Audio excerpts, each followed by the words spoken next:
Seguro de Auto Consorcio presenta CNN Prime.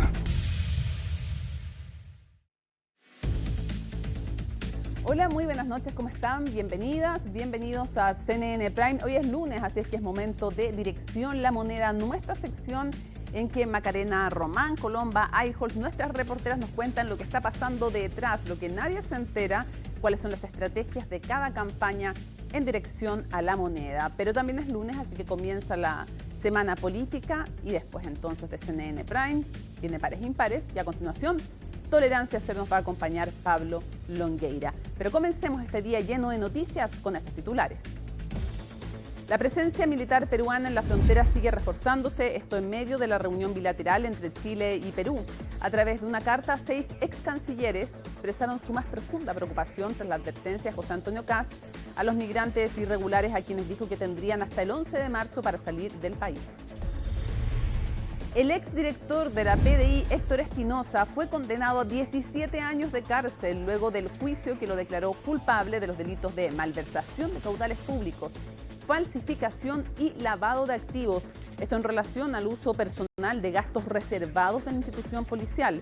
En tanto, su esposa fue condenada a 541 días de presidio, los que ya fueron conmutados. En temas internacionales, la tensión entre Estados Unidos y Venezuela sigue aumentando, esto luego de las presiones de Donald Trump, señalando que el espacio aéreo del país caribeño debería considerarse cerrado. El mandatario confirmó que tuvo una llamada telefónica con Nicolás Maduro, aunque se negó a revelar el contenido.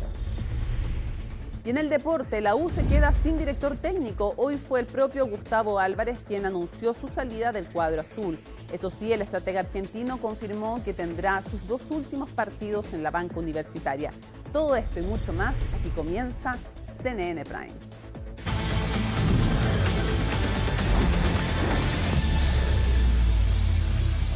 Bueno, continúa la tensión en la frontera entre Chile y Perú después de que se reforzara militarmente por parte del país vecino. Durante esta jornada ha habido reuniones bilaterales entre cancilleres, pero además el candidato y la candidata a la presidencia de la República se refirieron a este tema y de todo ello nos va a contar Ivo Goit. Ivo, te escuchamos desde La Moneda. ¿Cómo estás?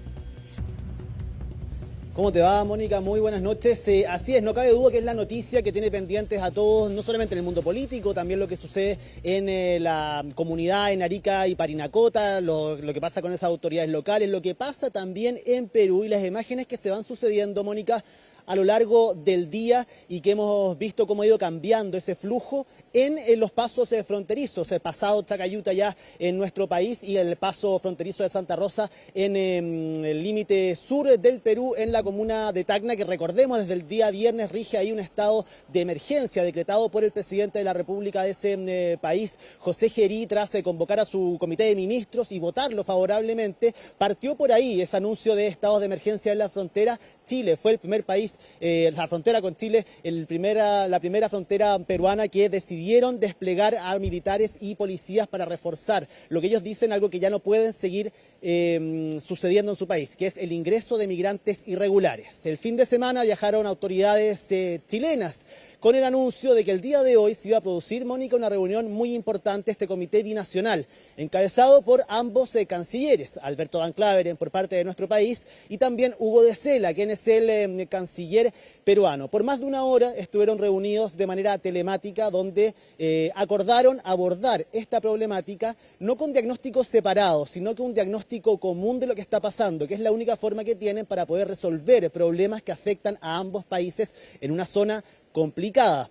Y hay, por supuesto, diagnósticos que se comparten, algunos más, otros menos, pero hay 2 situaciones que son de las que se hablan. Una de ellas es el reforzamiento por parte de Perú en la frontera. Ya no deja pasar de manera tan laxa a quienes quieren traspasar las fronteras hacia ese país por distintos índoles. Uno, que quieren volver a sus países de retorno, otros que quieren hacer trámites, gente que va a comprar, gente de Arica, chilenos que van y pasan por ahí frecuentemente. Bueno, no es tan fácil ahora, sobre todo para quienes no tienen toda la documentación necesaria y quienes se encuentran en la categoría de migrante irregular. Eso es uno. Y lo otro, el anuncio hecho por el candidato presidencial del Partido Republicano, del Partido Social Cristiano, José Antonio Kast, ante la eventualidad de que él sea el próximo presidente de la República de nuestro país y desde el 11 de marzo comience a expulsar a los migrantes, al menos eso es lo que ha dicho, con lo opuesto, y ha hecho esta invitación y los ha combinado a poder retirarse voluntariamente antes de que llegue esa fecha, en el caso de que sea presidente de la República. Hablaron los dos cancilleres, Mónica, acerca de lo que va a suceder a corto plazo, a mediano plazo y por supuesto el trabajo a largo plazo en la frontera entre Chile y Perú.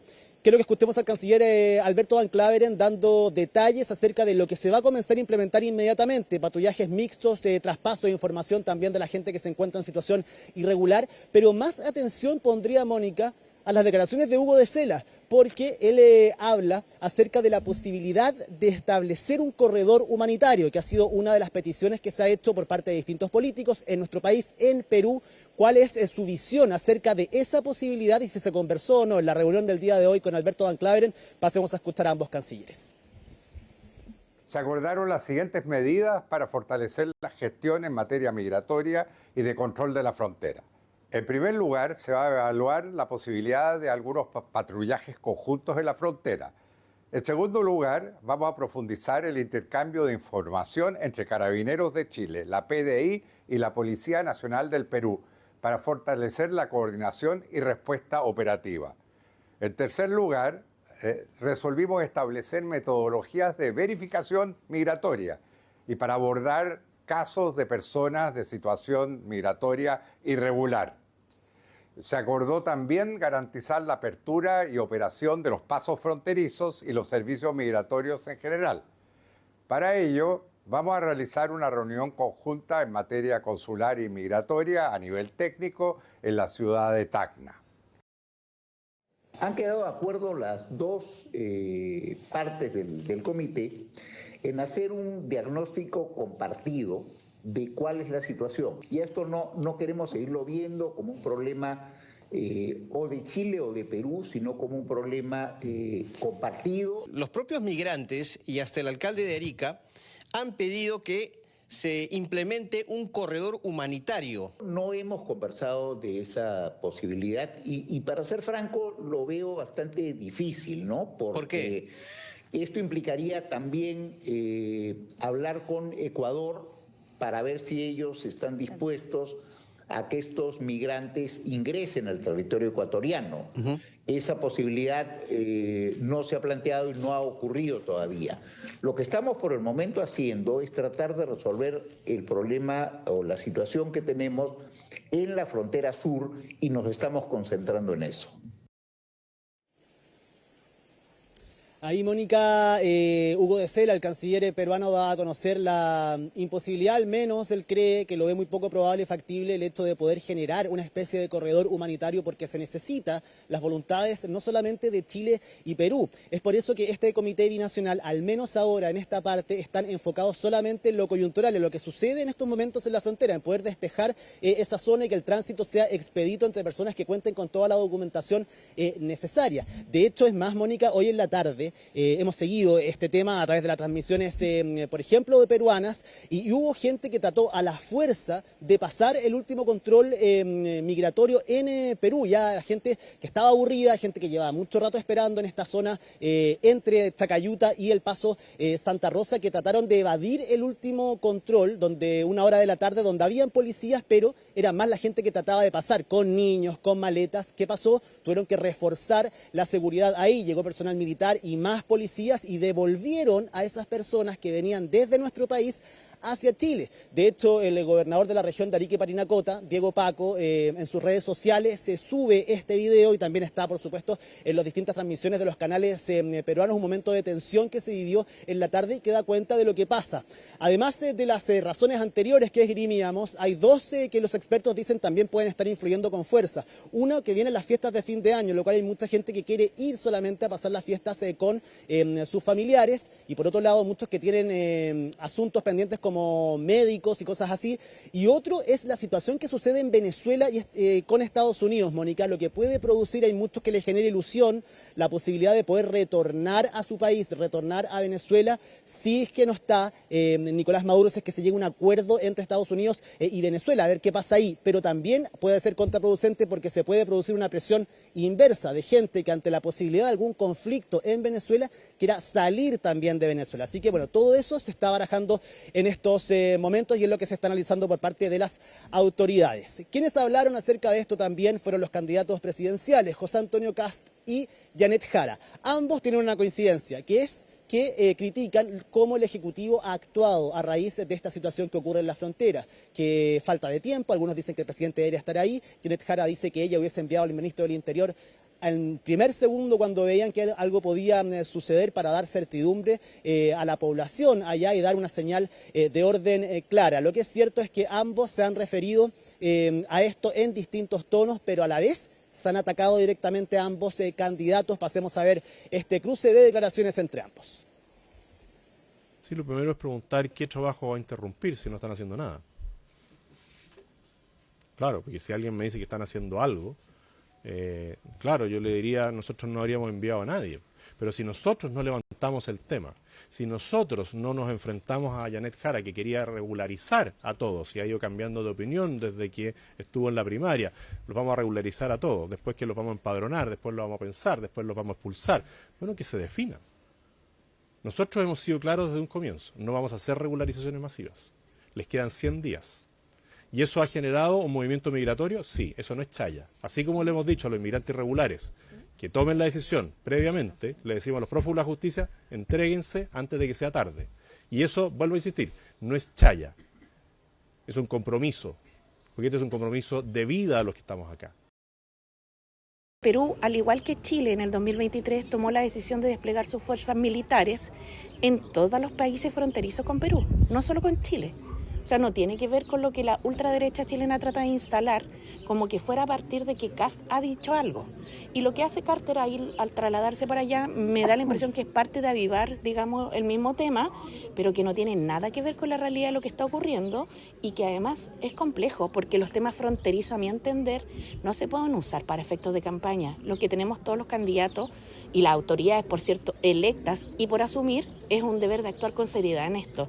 La migración irregular hay que controlarla de forma debida, pero usarlo esto para ganarse unos votos más y además instalando que hay una crisis humanitaria y una gran cantidad de personas, yo no sé realmente. Yo he estado en Chacayuta y el flujo que se ve a partir de lo que transmite la misma televisión es muy similar al de todos los días.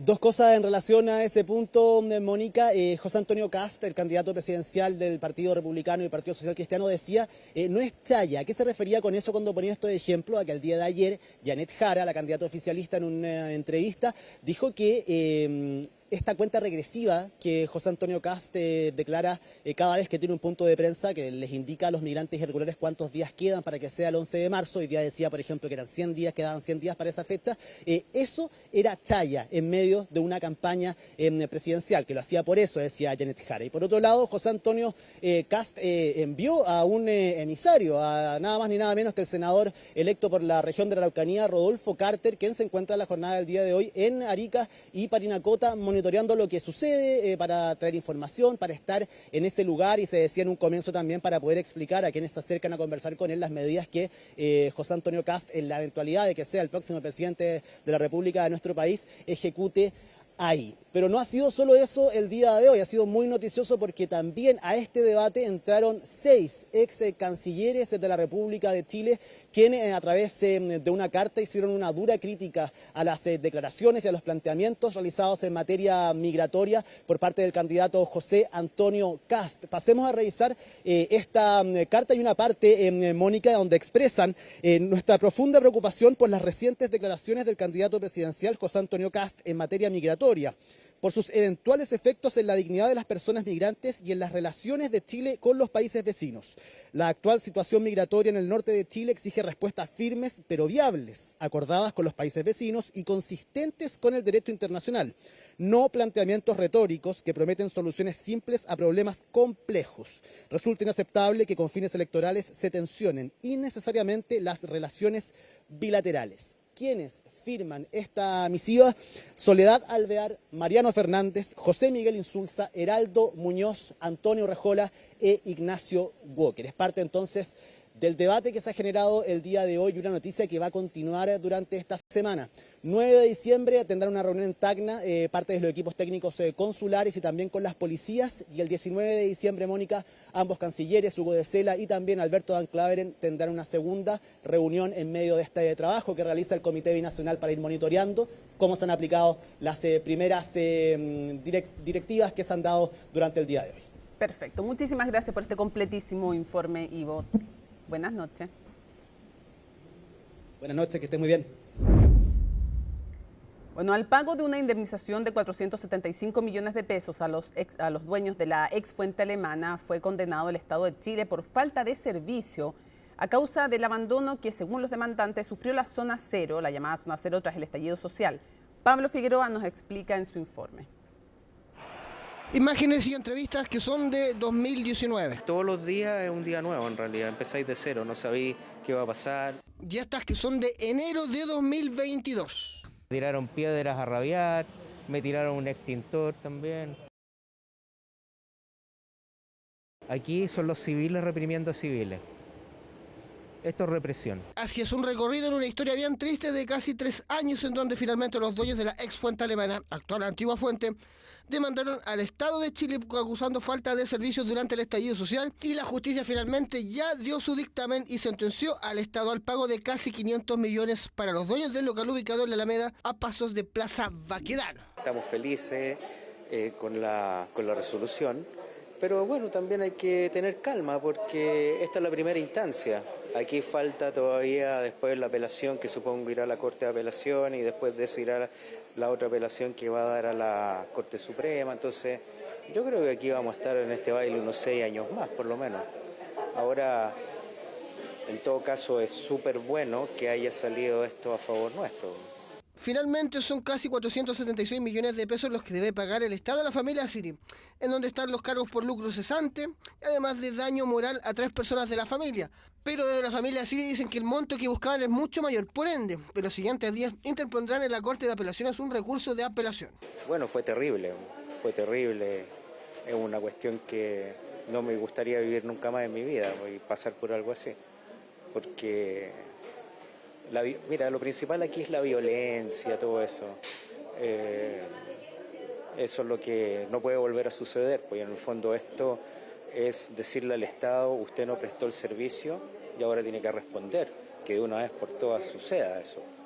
De hecho, en el fallo también se indica la continuidad de las manifestaciones en enero de 2022, mes en el que Carlos Siri fue agredido y que el 25 de marzo de ese año hubo un intento de incendiar el local cuando le prendieron fuego en la entrada. Y de hecho, en el primer trimestre de 2022, estos episodios llevaron a que el Estado pidiera disculpas públicas a los comerciantes de la llamada Zona Cero. Tú tienes que pensar que todo lo que perdimos a nosotros nos hace falta y eso se traduce en deudas que uno tiene que ir pagando. Creo que la justicia en eso está al debe en general con los ciudadanos, porque 6 años, yo creo que, no sé, por la velocidad, por decirlo, no quizá en el caso nuestro, pero la velocidad de los ladrones es otra, por decirlo de alguna forma. Entonces, 6 años para las víctimas, 6 años, creo que es mucho. Inicialmente la demanda presentada por los primos Siri se pedía al Estado una indemnización de 1.200 millones, la cual finalmente quedó en un poco más de 475 millones de pesos. A 17 años de cárcel fue sentenciado el exdirector general de la PDI, de la Policía de Investigaciones, Héctor Espinosa, tras ser considerado culpable de los delitos de malversación de caudales públicos, falsificación de documentos de uso público y lavado de activos. Los detalles los revisamos en el informe de Miguel Ángel Araya. Una victoria contundente se anotó el Ministerio Público luego de que este lunes se conociera la sentencia condenatoria en contra de quien fue director general de la PDI, Héctor Espinosa, y su esposa María Magdalena Neira. Si bien el ente persecutor solicitaba una pena de 20 años de presidio efectivo para el ex jefe de la Policía Civil por los delitos de malversación de caudales públicos, falsificación de documentos de uso público y lavado de activos, el tribunal fue un poco más conservador, dictando una pena total de 17 años de cárcel. Se declara, primero, que se condena a Héctor Ángel Espinosa Valenzuela, previamente individualizado, a la pena corporal de 12 años de presidio mayor en su grado medio por su responsabilidad en calidad de autor del delito reiterado de malversación de caudales públicos y de falsificación y uso de instrumento público falso en carácter de reiterado. Ninguno de estas penas va a poder cumplirla mediante libertad, debido a que no permiten la modificación de estas penas por penas sustitutivas, teniendo que cumplir íntegramente la totalidad de las penas, sin perjuicio de que todo el tiempo que cumplió de medida cautelar, ya sea como prisión preventiva o bien en arresto domiciliario, pueda de alguna manera ser abonado a la condena final, restándosele del tiempo total de condena. Por otro lado, la esposa de Espinosa, María Magdalena Neira, fue condenada a 541 días de presidio y una multa de 30 UTM por el delito de lavado de activos culposo. Sin embargo, la condena ya se dio por cumplida, considerando los días de abono que tenía la acusada a raíz de las medidas cautelares con las que estuvo, como el arresto domiciliario. La sentencia dejó considerablemente conforme a Fiscalía, debido a que en este tipo de ilícitos económicos es complejo demostrar la participación de los imputados, por lo que a su vez también es difícil conseguir penas altas. El tribunal impuso penas que podríamos decir ejemplarizadoras, bastante altas, acordes con la gravedad de los delitos que tuvo por acreditado. Sin duda que marca un precedente por varias razones. En primer lugar, por la alta investidura de la persona que fue condenado.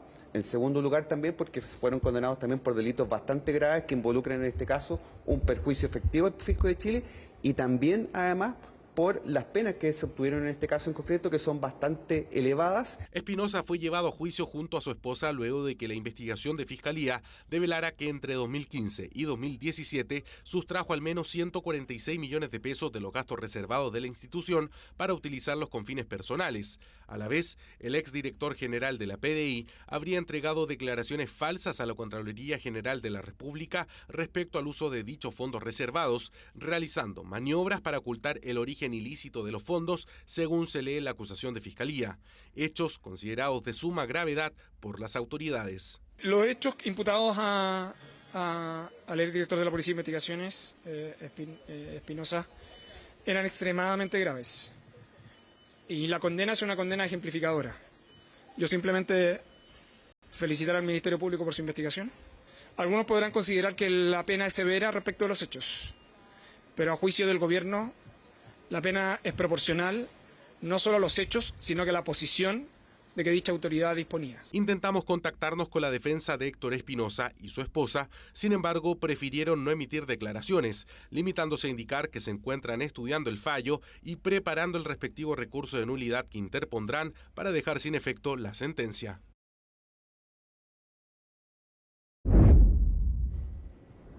La tecnología está avanzando, involucrándose en cada aspecto de nuestras vidas. Funciones que antes cumplían seres humanos, hoy las realiza la inteligencia artificial. Pero, ¿cuál será el nuevo rol de las personas en todo este desarrollo? Se lo contamos en la nota de Federico Molina.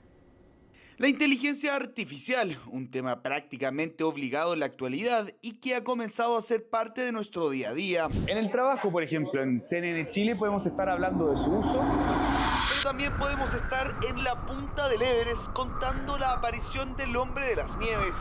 Un avance tan vertiginoso que también preocupa a las empresas y organizaciones. Yo personalmente creo que esto es más importante que el cambio que ocurrió cuando llegó Internet. Aquí estamos hablando de un cambio vertiginoso. Que ya está cambiando el mundo y el que no se sube al carro va a morir, como se dice. Y realmente las empresas, si no lo aplican a tiempo, van a quedar fuera de foco. Una verdadera revolución que también fue destacada por Jorge Rosas, conferencista especializado en los temas de inteligencia artificial, con más de 500 charlas dictadas en 4 continentes. Porque yo creo que no estamos viviendo una era de cambios. Yo creo que estamos viviendo un cambio de era y nadie se ha dado cuenta. Lo cierto es que esta debería de tener un nombre. Esta era debería de tener un nombre. Y yo creo que ese nombre es la era de la artificialidad, donde todo es artificial. Conversación que se dio en el contexto de un encuentro con distintos referentes de la industria, en donde la relación con las nuevas tecnologías fue el tema principal. Cuando uno mezcla el activo más importante que tiene junto con la tecnología, saca lo mejor de los dos mundos. El desafío de las organizaciones es cómo trabajar conjuntamente las herramientas digitales y el talento humano. Yo creo que las personas siempre van a ser necesarias, o sea, las personas necesitan guiar a la inteligencia artificial necesita de las personas para tener sentido. Las organizaciones que logren equilibrar esto de la mejor manera son las que entiendan que la tecnología va a seguir avanzando mucho más rápido de lo que las personas o el ser humano es capaz de asimilar.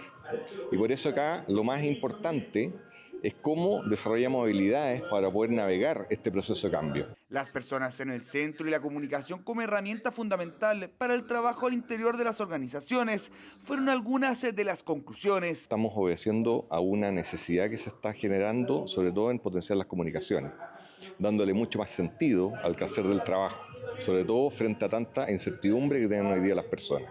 Avance de la tecnología que se asemeja cada vez más a las historias de fantasía y ciencia ficción, aunque parece ser que la verdadera magia sigue siendo el componente humano. Vamos a temas internacionales. Después de que el presidente de Estados Unidos, Donald Trump, aumentara este fin de semana la presión sobre Venezuela, señalando que el espacio aéreo de ese país debería considerarse cerrado, el mandatario confirmó que tuvo una llamada telefónica con Nicolás Maduro. Maximiliano Araya nos cuenta más. The New York Times reported that you had a phone call with Maduro. Did you? I don't want to comment on it. The answer is yes. And can you tell us a little bit No, about I can't do that. Mr. President, would you say it went well? No, I wouldn't say it went well or badly. It was a phone call, yeah. Esta fue la declaración del presidente de Estados Unidos, Donald Trump, tras confirmar este domingo que habló por teléfono con Nicolás Maduro, pero no dio detalles. Trump también dijo que su advertencia en redes sociales de que el espacio aéreo venezolano debe considerarse cerrado no era una señal de que un ataque aéreo sea inminente. Because we consider Venezuela to be not a very friendly country. They sent millions of people, really, and probably a number in excess of that. And a lot of those people shouldn't be in our country, from jails, from gangs, from drug dealers, from all of the people that came into our country shouldn't have been in our country, causing a lot of problems. Does your warning and drugs. Does your warning mean that an airstrike is imminent, or should we not read it that way? Don't read anything into it. Es que el anuncio tuvo fuertes repercusiones en Venezuela, donde 8 aerolíneas internacionales han suspendido sus vuelos, aumentando la presión sobre Maduro y aislando aún más al país. La República Bolivariana de Venezuela repudia con absoluta contundencia el mensaje público difundido el día de hoy en redes sociales por el presidente de los Estados Unidos, en el que pretende aplicar extraterritorialmente la ilegítima jurisdicción de ese país en Venezuela, al insólitamente intentar dar órdenes y amenazar la soberanía del espacio aéreo nacional, la integridad territorial, la seguridad aeronáutica y la plena soberanía del Estado venezolano. Desde la semana pasada que las aerolíneas comenzaron a suspender sus operaciones tras la alerta de seguridad emitida por Estados Unidos. La decisión ha dejado a innumerables pasajeros venezolanos varados. Nos afecta bastante porque por lo menos mucha gente que estaba afuera, que iba a pasar Navidades con sus familiares aquí, ya no lo pueden hacer. Y mucha gente que iba a visitar a sus familiares afuera tampoco lo puede hacer. O sea, nos quedamos encerrados aquí en Caracas, en Venezuela. Claro que nos afecta. En paralelo, continúan las reacciones a los bombardeos de Estados Unidos contra supuestas narcolanchas en el Caribe, bajo el argumento de combatir el narcotráfico. Más de 80 tripulantes de estas embarcaciones han muerto. Asimismo, Estados Unidos mantiene un despliegue militar en el Caribe, incluyendo su mayor portaaviones, el USS Gerald Ford. El presidente Maduro, el presidente de la CELAC, Gustavo Petro, han denunciado como ilegales, ilícitos y como ejecuciones extrajudiciales lo que ha ocurrido en el Mar Caribe desde el 2 de septiembre y no hemos visto absolutamente ningún pronunciamiento de la Corte Penal Internacional, que es quien debería tomar cartas en el asunto. En medio de este escándalo, el gobierno de Venezuela denunció este domingo, durante la segunda conferencia ministerial 2025 de la Alianza OPEP, liderada por Arabia Saudita y Rusia, que Estados Unidos estaría intentando apoderarse de las reservas de petróleo del país, bajo el argumento de combatir el narcotráfico con el despliegue militar en el Caribe. Estimado secretario general y miembros OPEP y OPEP Plus, espero contar con sus mejores esfuerzos para contribuir a detener esta agresión que se gesta con cada vez más fuerza y amenaza seriamente los equilibrios del mercado energético internacional, tanto para los países productores como para los consumidores. Maduro, quien suele aparecer frecuentemente en actos públicos, no había sido visto desde el miércoles, lo que llevó a una intensa especulación de que había huido de Venezuela a través de la frontera con Brasil. Finalmente, este domingo apareció en un evento, acallando los rumores de su salida del país. Gustavo Álvarez no sigue en la U. El técnico argentino confirmó que estos dos serán sus últimos 2 partidos en la banca universitaria. Los detalles, las motivaciones nos las cuenta Felipe Gallardo en su nota. Yo creo que lo mejor para el año que viene es que Universidad de Chile cambie el entrenador. No más las palabras de Gustavo Álvarez que generaron un terremoto en Universidad de Chile. Con 2 partidos por jugar y luchando por el cupo directo a Copa Libertadores, el técnico demostró su lejanía con la dirigencia. Hoy día, mi planificación, enero, es descanso y Buenos Aires. Previas conversaciones con la dirigencia de la U, a la cual respeto, pero le marco que hay objetivos en los que no coincido, ¿sí? Y lo mejor es que seguir cada cual por su camino. Una relación tirante desde un tiempo. La gota que rebalsó el vaso fue la falta de refuerzos para el segundo semestre. En un momento donde por primera vez pidió un nombre en conferencia. Vargas me interesa. Es un jugador que me interesa. A falta de 2 duelos, son 91 los partidos del ciclo Álvarez en la U. 2 temporadas que muestran una semifinal de Copa Sudamericana, una Copa Chile y una Supercopa. La gran deuda es el torneo nacional, título que la U no alcanza desde el 2017. No se puede estar tanto tiempo sin título nacional. Hemos ganado otros títulos, pero título nacional. Y creo que en este club hay que ir por todo. Todo lo bueno necesita un empujón más. Empujón que no llegó y que lo obliga a salir del CDA sin un destino claro. Aunque desde Perú su nombre aparece en carpeta para dirigir a su selección. Yo no tengo ninguna propuesta de trabajo. Mi planificación para enero es descansar y recargar energías con mi familia. 2 títulos, una victoria histórica en el Monumental, semifinal de Copa Sudamericana y la deuda del campeonato del fútbol chileno. Gustavo Álvarez y su inolvidable camino en la banca de Universidad de Chile. Es lunes, así es que es momento, como ustedes saben, de Dirección La Moneda, nuestra sección en que revisamos qué está pasando con la carrera presidencial, justamente en Dirección La Moneda. Y para eso nos acompaña Colomba Eichhorst. ¿Cómo estás, Colomba? Muy buenas noches, muy bien. Y nos acompaña también Macarena Román. ¿Cómo estás? Hola, Mónica, muy bien, gracias. A ver, tenemos harto que comentar. Empezó además el periodo de campaña política, empezó también la franja electoral, ya vimos un capítulo. Ahora, ¿a qué hora es? A las 10 para las 9. 10 para las 9. O sea, quedan 13 minutos, pero no se van. Después la ven, porque está súper rápido en sí, no, aparte van a repetir, por lo menos en la candidatura de Kast, van a repetir el capítulo de ayer, así que... ya, listo. Ya saben. Así que de inmediato Colomba nos avisa eso. Entonces, vamos a ver. Comencemos contigo, Macarena. ¿Cuál es la estrategia? Porque fue bien evidente que hubo como 2 ánimos en la franja de Janet Jara, súper evidentes. De hecho, Mónica, lo que hemos podido reportear tiene relación con que justamente se busca mezclar lo que tiene que ver con las propuestas, dar a conocer las medidas que en caso de ser electa Janet Jara va a implementar como presidenta de Chile, pero también no dejando de lado las diferencias con José Antonio Kast.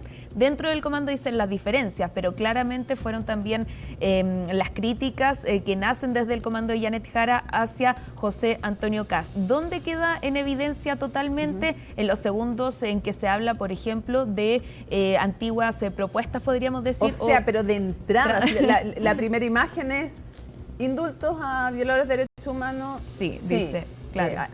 Detenido en Punta Peuco, es la pregunta. ¿Educación gratuita para todos? No, que es un pedacito de una entrevista en el matinal Mucho Gusto de Mega de la campaña anterior, digamos. De 2021. Claro, que le hacían a todos estos...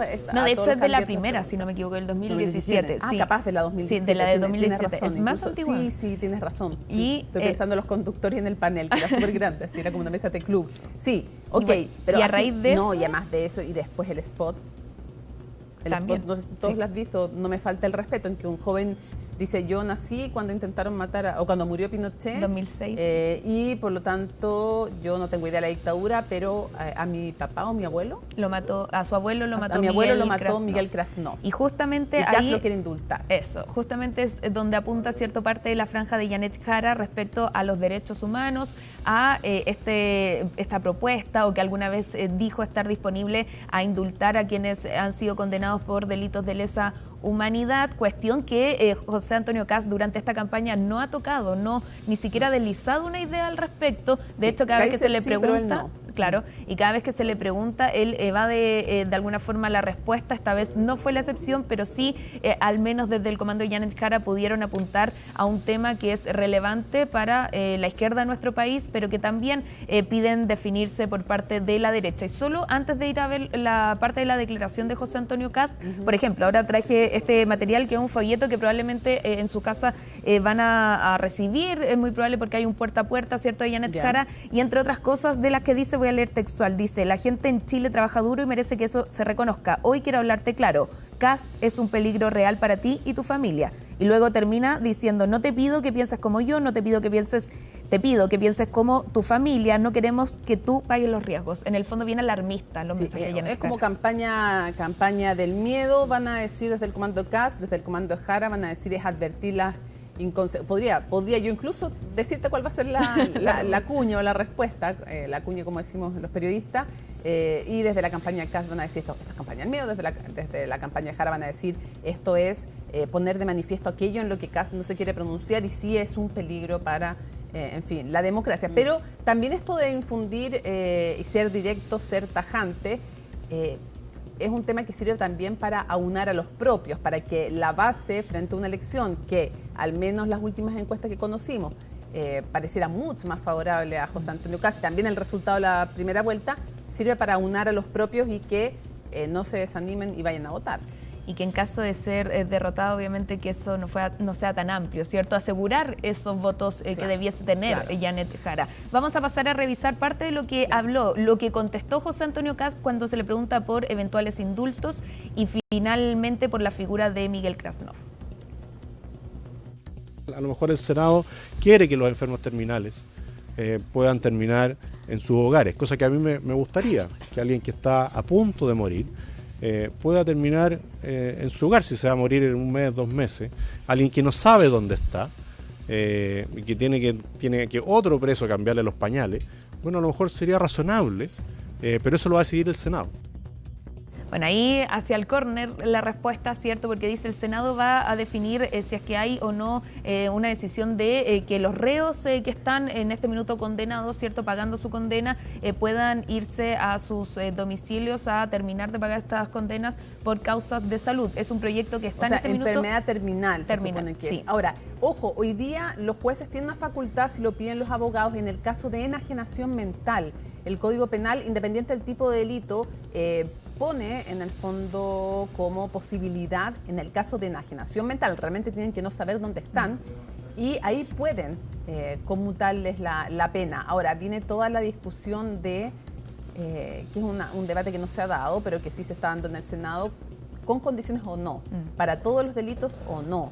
Este proyecto, el que está en el Senado en primer trámite constitucional, es decir, está en pañales, establece que sea por distintas dificultades de salud, pero claro, que estén finalmente ya en los últimos meses de vida probablemente, y que también no distingue entre penas de delitos por lesa humanidad ni tampoco penas tradicionales, podríamos decir. Serían todos los reos que caen en este universo. Si va avanzando, va a venir la discusión en el caso de los delitos, porque hay el tema es cuando se suscribe la convención que permite tipificar como lesa humanidad, es posterior a la comisión de los delitos en dictadura, pero igual se ha entendido en la jurisprudencia de los tribunales que no obliga en general, en Chile no es así, sino que caso a caso se ha entendido igual estos delitos como lesa humanidad, pero a lo menos podemos convenir que son violaciones a los derechos humanos. Técnicamente, más allá de esta discusión, si es lesa humanidad o violación de derechos humanos, va a empezar la discusión de con arrepentimiento, sin arrepentimiento, si han colaborado o si no han colaborado igual. Esa va a ser una discusión, al menos orienta José Antonio Kast, me parece en esta ocasión la campaña, que está más bien por la solución del Senado, no por tomar el indulto, decidir caso a caso. No quiso referirse en sí, ¿cierto? A su Pero postura. es lo que pareciera, digamos, a lo largo de esta campaña. Veamos entonces con Colomba, con ambas en el fondo, pero el tema de la franja.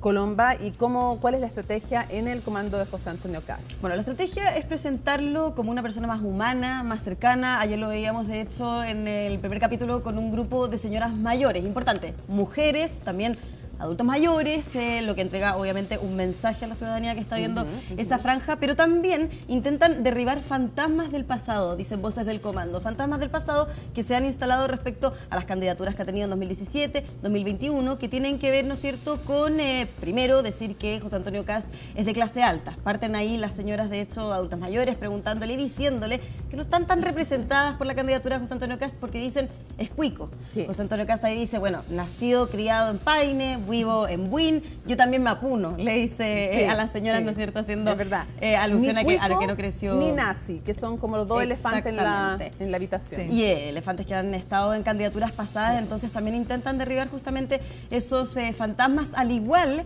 que están intentando también derribar aquello que dicen desde el comando de José Antonio Kast ha instalado el oficialismo respecto de las propuestas. Por ejemplo, también veíamos en el primer capítulo diferentes canciones, los 5 hits de la campaña de José Antonio Kast, una claramente haciendo alusión a esta propuesta Te Amo PGU, también que había causado polémica al inicio de la campaña presidencial, y también en todo caso, además de la franja, lo han hecho a través de redes sociales, han en diferentes publicaciones dicho qué propuestas son efectivamente las del candidato presidencial y cuáles son de alguna manera las que está tratando de instalar la candidatura del oficialismo. Eso es por lo menos entonces lo que están tratando de defender desde el comando. El voto tiene el número 1 Kast y el número 2 Jara, ¿cierto? No, se mantienen los de la primera vuelta. Kast 2, o sea, Jara 2 y Kast 5. Me quedé con la. Y aparece entonces así, ¿cierto? Sí, aparece tal cual. Por eso ya. Tal cual. Entonces, bueno, de alguna manera la franja busca hacerlo una persona más cercana a la ciudadanía. Incluso también hay un fragmento bastante corto en donde el candidato está atendiendo a las personas en la feria, en una feria libre, vendiendo ahí frutas, verduras, lo cual también, ¿no es cierto?, no solamente se ha reflejado en la franja, sino también en los diferentes despliegues que tuvo, por ejemplo, en el barrio Franklin. También vemos, no vimos solamente la confrontación en el caso de Jara, también vimos una propuesta concreta, el chao. El pie cero. Claro, pero le dice chao pie, que nos suena como a chao préstamo en el caso de Bueno, que de hecho rescata obviamente Janet Jara en la franja, hizo una propuesta de Evelyn Matei, que también ahí le da los créditos. Eso es lo llamativo, y que igual tu primera propuesta es en el fondo una propuesta de otra persona. Otra persona. Eso puede ser considerado por unos como bueno, porque estoy tratando de captar ese voto, y otros pueden decir, pero ¿por qué no tiene una propuesta emblemática suya que defender? La gente verá. Claro. Que verán en sus casas si les parece, digamos. Tal cual. Bueno, y en la franja, en todo caso, también, por lo menos en el caso de José Antonio Kast, diferente a lo que vimos del primer capítulo de Janet Jara, es no arremeter contra su contendora, en este caso justamente. De hecho, solamente en un capítulo se va a mostrar algún dardo que haya lanzado José Antonio Kast recientemente, de hecho, en el cierre de campaña, antes de la primera vuelta presidencial aquí en el Movistar Arena, cuando dijo Jara es Boric, Boric es Jara. Es que claro, le funcionó, le pegó, o sea, pegó. Comunicacionalmente, claro, fue bastante llamativo, pero no va a ser grabado nuevamente, sino se va a tomar ese fragmento del discurso del Movistar Arena. Es usarlo igual, pero es porque también el eje que traten de instalar en la campaña de Kast es continuidad versus cambio. Exactamente. Y en el caso de Jara son varios, pero es el peligro para la democracia versus la adhesión a la democracia. Cada uno trata de identificarse, claro. Ahora, el supuesto también peligro a la democracia es algo que también han instalado en el comando de José Antonio Kast, por decir también esta campaña del miedo. Han dicho que la continuidad, ¿no es cierto?, le va a dar más inseguridad, según la candidatura, a la ciudadanía, que la continuidad es mala también en la economía. Entonces también se hace de alguna manera una campaña del terror de los dos lados. El comunismo se ha ocupado no tanto, aunque el sin comunismo... su hit más que ha reflejado, claro, el que va más arriba. Ahora todos optaron por música urbana, se plegó Jara a la música urbana de... Bueno, y también conquistar a los jóvenes con esa música que, ¿no es cierto?, cuesta un poco que se metan más en la política. Absolutamente. Hablemos entonces ahora de otro tema también bien relevante, y es la decisión que tomó el Partido de la Gente respecto de... no van a optar ni por Kast ni por Jara, cada uno lo lee a su manera, digamos, en cada uno de los comandos, sino voto nulo. Y en el fondo con eso están, ojo, evidentemente apostando a... Va a subir el voto, siempre en las segundas vueltas el voto nulo sube en la presidencial. Entonces sabemos que va a subir. El punto es cuánto logran hacer que suba, porque Franco Parisi obtuvo un 19%. Claro, si obtuvieran un 20% de voto nulo, sería un exitazo. El punto es cuánto van a lograr reflejar. Pero esta encuesta además también tiene puntos súper llamativos. Por esta consulta, ¿cierto? Digital, que ellos llaman una encuesta dentro del Partido de la Gente. ¿Qué es lo llamativo? Que bueno, no se transparenta del todo, podríamos decir, el universo que lograron captar. El Partido de la Gente tiene, según datos del CERVEL, 38.000 militantes en este minuto. Es un partido que es bien grande, ¿cierto? Que supera a otros como, por ejemplo, Renovación Nacional, sin ir más lejos. Pero que no han querido detallar cuántas personas votaron. Estuvimos reporteando el tema y, por ejemplo, se dice que votó más de 1.000 personas, pero preguntamos más de 10.000 y dijeron no vamos a entregar detalles porque es una estrategia interna. Ya. Y eso ha sido criticado también, obviamente, por las figuras políticas durante esta jornada, que de hecho decía justamente el diputado de la UDI, Henry Leal, que no le parecía esta consulta digital, pero tampoco le parecía la decisión que tomó finalmente el Partido de la Gente, porque decía una definición en esta elección en particular, ¿no es cierto? Cuando una candidata es del Partido Comunista, una definición no debe ser el nulo o el blanco, que la gente finalmente se tiene que pronunciar sobre esta candidatura. Es que era complicado, yo creo, también para el Partido de la Gente y para Franco Parisi decantarse por uno de los dos por varias cosas. Primero, porque la vez pasada, cuando se decanta por José Antonio Kast, no le va tan bien, porque de hecho después se vio que como el 70% de sus votantes adhirieron al ahora presidente Gabriel Boric. Entonces, por un lado, si tú te decantas por uno y resulta que después no te siguen, no es tan buena estrategia. Y lo otro, porque el centro de su campaña era ni fachos ni comunacho. Entonces, ¿ahora cómo? Aquí tendría los dos, claro, las dos figuras de aquello. Claro, o sea, y es un discurso que pega y yo creo que están pensando más en el 2030 que en el presente. Y además, Mónica, igual agregar que Pamela Giles, que es sin duda una de las líderes, ¿cierto?, dentro ahora del PDG, diputada electa, reelecta, también dijo que ella iba a llamar a votar por blanco o por nulo. Es decir, tenían ese escenario ya anterior a esta consulta digital. Sí, claro, sí, claro. Ahora, otros temas bien, aunque sabemos que hay otros diputados como Javier Olivares que han dicho yo votar por José Antonio Kast. Se desmarcaron ahí. Ahora, dijo, vamos a ver qué pasa estos días, porque en CNN Prime, el presidente Rodrigo Batuone del PDG nos dijo que esta consulta iba a ser vinculante para todas las autoridades del PDG y que cada acción tenía consecuencias. Así que el que salía de la línea, ya sabemos que Pamela Giles está dentro de la línea, así que no se va a salir. Pero ¿qué va a pasar con los que ya manifestaron que iban a votar por Kast? ¿Los van a sancionar? Claro. Tenemos que preguntar a Javier Olivares. A ver qué va a llevar al Tribunal Supremo. No sé, pero bueno, ahí hay un tema. Ahora, queremos ¿qué? Hablando justamente de nulos y blancos, no solamente está esta decisión del Partido de la Gente, hoy día también es relevante decirlo también para que no se nos vaya. Lo habíamos anunciado la semana pasada, aquí, en Dirección La Moneda, justamente que iba a haber un punto de prensa con demócratas para entregarle el apoyo a José Antonio Kast. Ahora, hay que decirlo. Colomba Echols, señoras y señores, nos informó primero, ustedes supieron aquí, primero gracias a Colomba, que esto se iba a producir. Se produjo, pero no es un apoyo del partido. Es importante decirlo. No es del Partido Demócratas. Exactamente, son apoyos personales de cada figura política que vino hoy día, fue a apoyar al candidato presidencial, así como también hubo figuras de Amarillos por Chile y también figuras independientes. Y es raro eso, ¿no? Es un poco curioso, pero finalmente se respeta lo que zanjó el Consejo General de Amarillos por Chile y de Demócratas. Demócratas, por lo menos un 100% dijo no vamos a votar por Janet Jara. Esa fue la definición del Consejo General. Aproximadamente un 20%, un 10%, para ser exacta, dijeron de todas maneras que estaban en reflexión. Entonces, con esa definición se quiere respetar a ese 10-15% que va a votar nulo o blanco o todavía se mantiene en reflexión. Se respeta entonces esa votación del Consejo General y van los liderazgos a demócratas. Liderazgos igual importantes de ese partido. O sea, su presidenta Jimena Rincón, Carlos Maldonado, también estaba Jorge Tarut, diferentes figuras que, por ejemplo, en el caso de Amarillos no sucedió con el presidente de ese partido, con el diputado Andrés Joanet, porque dijo que se encuentra en reflexión. Le cuesta mucho tomar esta decisión. Dice que va a avisar, ¿no es cierto? A nosotros nos va a avisar apenas se sepa, pero en reflexión. Apenas termine de reflexionar, nos va a avisar, ya. Ahora, ya sabíamos, porque nos había dicho, Matías Walker nos dijo que no iba a votar por Kast y que tampoco iba a votar por Jara. Bueno, Matías Walker, de hecho... Y no estuvo, pues. No estuvo. Ahora, hay varias razones por las cuales puede no estar, o porque no esté de acuerdo con la decisión. Claramente, si se mantiene pensando lo que nos dijo antes, que no iba a votar por ninguno de los dos, Ya. o por el contexto. O también está en un contexto complejo a raíz de es sujeto de interés respecto a la Fiscalía, nos lo dijo Carmen Gloria Wittberg.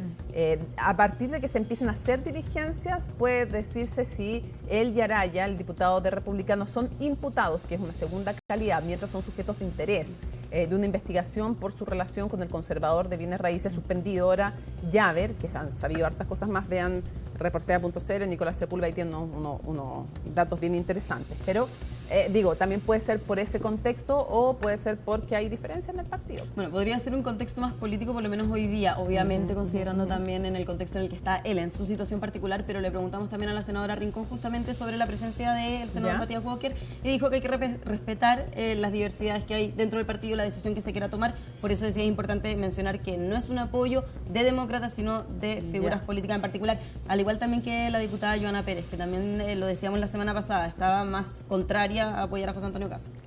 Necesitamos dos cosas de ustedes, yo y toda la gente que las está viendo, necesitamos dos cosas. Uno, nuestro datito final, queremos dato, y pues siempre nos traen como un datillo que nadie sepa de cada una de las campañas. Queremos saber si esta semana han logrado superar nuevamente esta valla, este desafío, y nos traen un dato exclusivo.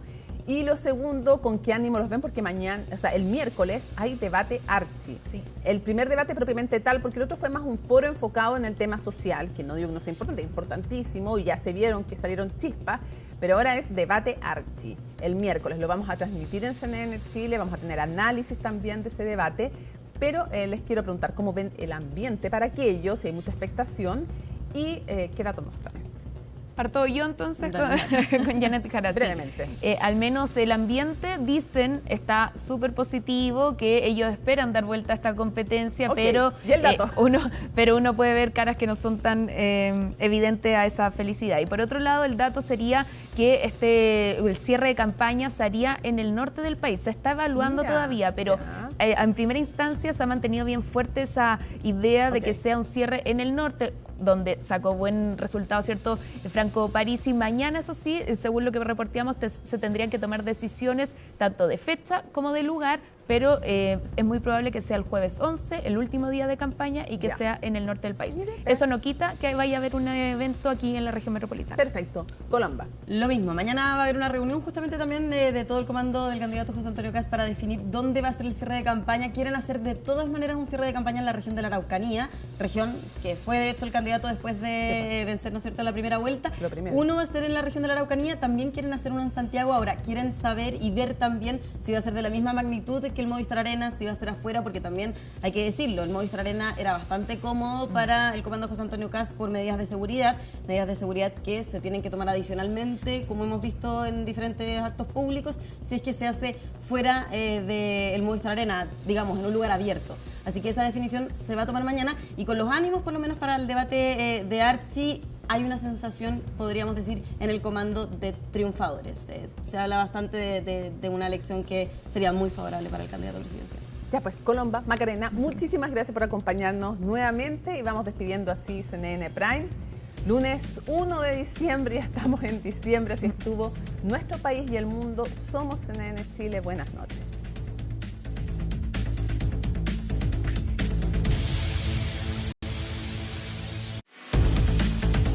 Seguro de Auto Consorcio presentó CNN Prime.